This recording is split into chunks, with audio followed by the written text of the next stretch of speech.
Hi there, welcome to or welcome back to Tiff Reads Books. This is a weekly chat where I just check in with you and let you know what I've been reading, and we are real casual.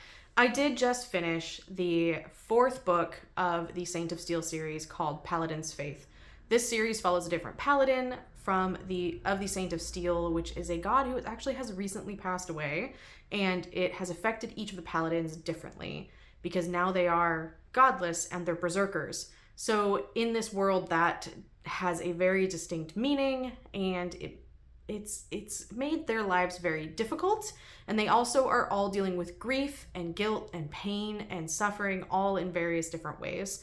So it's followed each of them as they fall in love and find a way to heal themselves outside of just the love that they get from the person that they're falling in love with. And I like that aspect of it. So yes, this is a romantasy series, but I think it has a really good balance between romance and fantasy, which is what I need in a romantasy. I know some people prefer them to be very romance forward. Some people prefer them to be more fantasy forward. I like a good balance if it's going to be an actual romantasy. So I really enjoy these. I think T. Kingfisher's wit and her sense of humor are fantastic. They shine through her characters. Her world building is really good. I've said before, I'm a world building girly. If you give me a solidly built world, I will love your book. It doesn't matter really what it is. I will find something that I love about it. So these books, though, I do love the characters and the world. And I think I've said before, T. Kingfisher does a really good job of writing things that are kind of uncomfortable and also cozy at the same time. It's like these cozy characters inside this kind of dark world. I wasn't as big of a fan of the romance in this one as I was in, say, Paladin's Strength, which is probably my favorite one for the romance.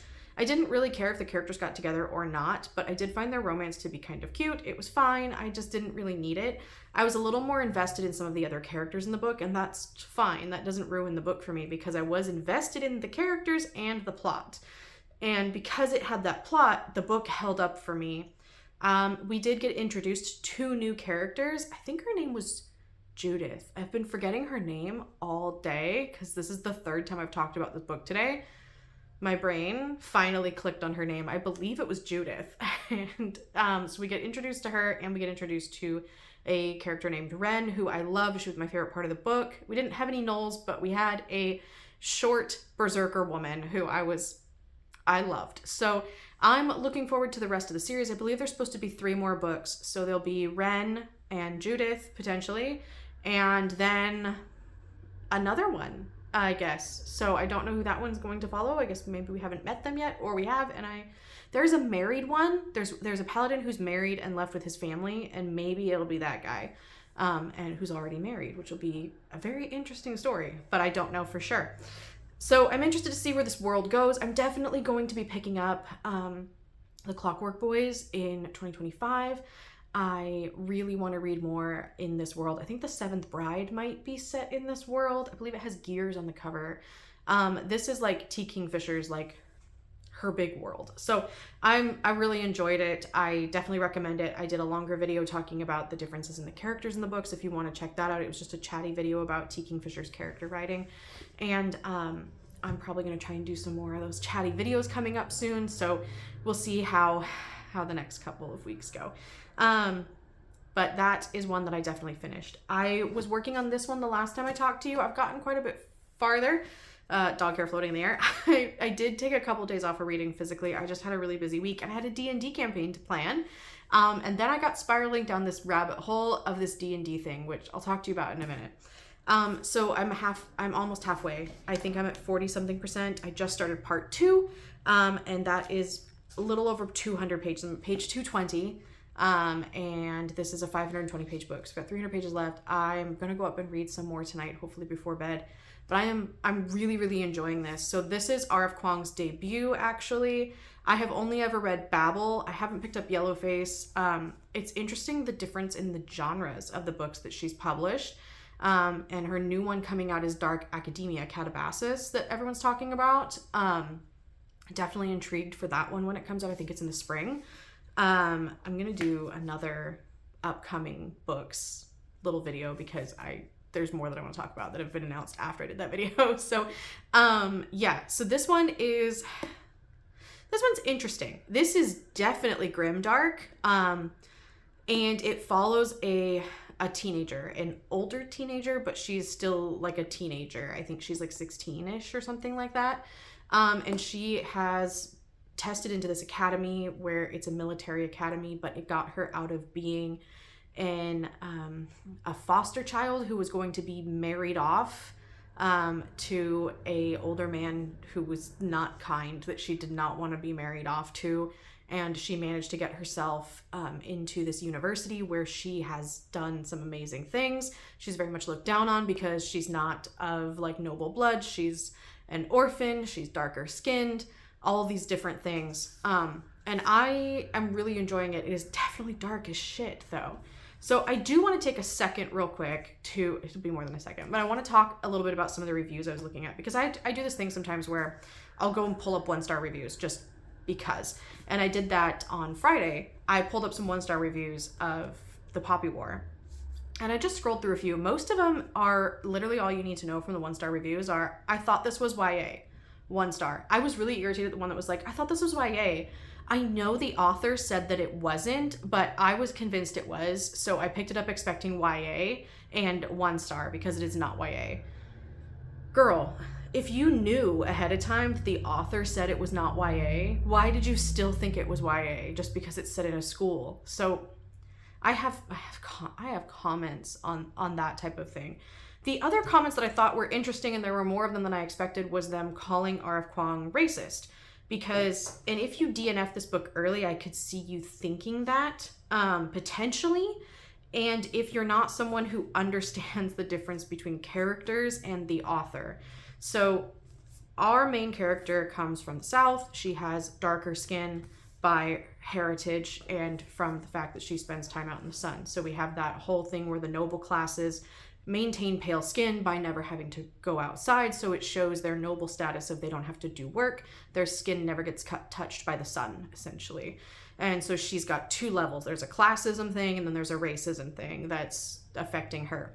There's this other island called Spear, and the people from here are darker skinned, and they're known for their like warrior abilities, and they are viewed in the society as less than and subhuman. Okay, so this is how they're viewed by the society in the military, who essentially enslaved their people. Our main character points out multiple times that those people were enslaved, only to have pushback from the people in the military academy and the nobles of the society. She gets pushed back from them, saying that they are not in fact enslaved and they are subhuman and they don't think like everyone else. So this is our author setting up a world where these people are looked at that way within the system of the society. You can make an argument that you don't want to read a book that does that when it is a fantasy book. And why would you, when you can set up a world that does anything, why would you set up a world that does this? And that makes sense. I understand that. Like, I understand not wanting to read a world when you can make up a world that does anything. Why would you make up a world to be horrible? I can 100% understand that. But fantasy has a very long history of being used to fight things that happen in our actual world, right? And to discuss them and to go through them. And we have a long history in fantasy of overthrowing corrupt governments. There's so much fantasy that does that. So the author herself, and the more you get in, is not, right? She's setting up that this world is, and the military is, and the leaders are. And then there are kids who are in class with Rin who look down upon her and call her names because of the color of her skin. Those kids are also racist, and they're also the bad guys in Rin's world, right? In Rin's little world of the school, those are her enemies. It's just using this language to set up an enemy. Okay, so I just needed to talk about that because someone was trying to point that out to someone in their 1-star review, and the person who was pointing out that it wasn't the author, it was the author setting up a world where those people were, and those people were clearly the bad guys. That person who said that was told they didn't understand nuance, and I had to step away from the computer because the nuance is understanding that the author is setting up a world and the author herself does not believe those things. That is very different than an author whose character is fighting against it and having the system push back on her. Very different. Anyway, and she's not actually fighting it yet. I assume she's going to, but she's not at the moment. So things are getting revealed. I'm really enjoying this. This is a very, again, heavy world building, and I am a world building girly. This is also heavy in politics, and I love political fantasies. I said that in my A Memory Called Empire review, and Blood Over Brighthaven. Like, I love political fantasies. So this is right up my alley. I do like that it's not reading super young. R.F. Kuang was apparently 22 when she wrote this. So there are some things that do read a little bit younger, but not like, oh my God, this is so young. Like when I was reading Aragon, I was like, oh my God, this is so young. In some places, you could really tell the author was 15 when he wrote it. So that's how I'm feeling about this. I'm enjoying it. I recommend it so far. I'm really enjoying it. I can't wait to finish it. I can't wait. I really hope I can finish this week, but I have so much to do. Holidays. So then when my little brain can't handle the darkness of this, I have this. I bought this for my friend's daughter this year, who's 10, and my friend ended up reading it to her 10-year-old and her 5-year-old as one of their like bedtime stories, and they have since read the other 2 books in this series and loved them. So they wanted me to read it so that we could go see the movie together, but they didn't get me the book in time for me to read it before we went and saw the movie together. So we did go see the movie together. We all loved it. Everybody cried, and everybody laughed. It was a great time. So my friend was like, I still want you to read the book. The kids still want to hear your take on it because they love it so much. And it is slightly different than the movie. So I thought I would give it a go. I'm only like 30 pages in because I just picked it up and like read a few pages. It's middle grade. It's not YA. I'm going to talk about the 1-star reviews on this because I'm going to, but this is middle grade and it's cute. And it's also got like a thread of reality throughout it. And so it's not just butterflies and rainbows and puppy dogs. It has like it has a bit of themes appropriate to the age. I believe, I don't have kids, but I believe it is appropriate to the age where they start wanting to have things not just be like, oh, look at the cute puppy and look at its cute friend and everybody was happy and we play with bunnies, and like there's actually some conflict, and the conflict is bigger than between 2 characters. And I think that definitely made some 1-star reviews on this. One of the 1-star reviews that I thought was really funny was, this is clearly written by AI. This came out in 2015, I believe. This came out in 2015. This is not AI. Like, this was not written by AI. Also, it doesn't read like it was written by AI. It reads like it was written for middle grade. One of the other complaints I thought was really funny was the chapters are so short, this is going to confuse kids. Like, some chapters are 1 page. When you first started reading chapter books, I think a lot of your chapter books were a page or 2.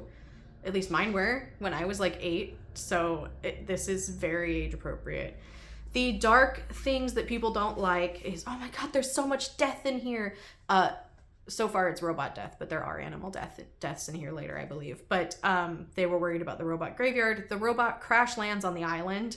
Her crate crash lands, and then she's the only crate that survives. And she wanders around the island, and that's where I'm at so far. And so she is the wild robot. She has to survive on this island where there are no humans, and then conflict happens later. Some of the negative reviews were, oh my God, why did they bring guns into it? Because there are guns brought into it in the end. Robot guns. Robots shooting each other. So there's that. Because it's a commentary. Kids can handle a commentary that's written age appropriately for them. And then also one of my favorite things was there's like, why did they make the animals, the predators, stop being predators for a little bit, and in the same breath being like, oh my God, there's so much death in here, it's so inappropriate. You can't make anybody happy. Also my favorite one was, I feel like this should be a book for children. Why is it not a book for children? It is a book for children. That one made me laugh. Like, that was my favorite one. Anyway. Yeah, so I'm enjoying those. I hopefully will finish them by the time we chat next. One cool thing I've been doing that I was going to tell you about is my boyfriend and I decided that we wanted to see how different D&D characters would respond to different monsters. After our campaign, we were talking about different ways to run encounters and deadly versus not deadly, and we got in a discussion about, if you don't know D&D, this isn't going to be entertaining, but about using the XP table in the DM's guide which basically says if you have a player of this level, look at the XP for the monster, and then here's a chart that tells you how deadly that monster is. That's pretty much all you need to know, is there's a chart that tells you. He believes that it's another value called the CR rating, and or the CR, because it's the, what does it stand for? I don't remember what it stands for. Anyway, he was like, no, a CR 4 should be able to go up against a level 4. Oh my gosh, this hair is stuck to my eyelash. Should be able to go up against a level 4 character and not die. Like, the character won't die. And I was like, well, that depends. So I made a level 4 character for fun, and he's been throwing different monsters at me to try and kill me, and mostly with the 2 that he picked, he has completely one-shotted me, and he's been like, oh, okay, maybe I need to reevaluate my thought process on that. So we've been doing that. So I'm going to make another character and do another scenario with him later in the week. But we've just been kind of having fun, like building random characters and throwing monsters at them. So I think our Christmas Eve event with my siblings, well, with my brother and his wife, is going to be running a gladiator arena of just really high level characters with really high level monsters, just for fun. We're just going to throw really high level monsters at each other. So I think we're going to try and do that. And I'm really excited about that. So that'll be coming up in a little bit. And I've got a lot of things to prepare for it. So that's what I'm doing this week. That's my week. I am going to try and finish these, and I will see you soon with something else. Thanks for sticking around with me. I hope you had a good time.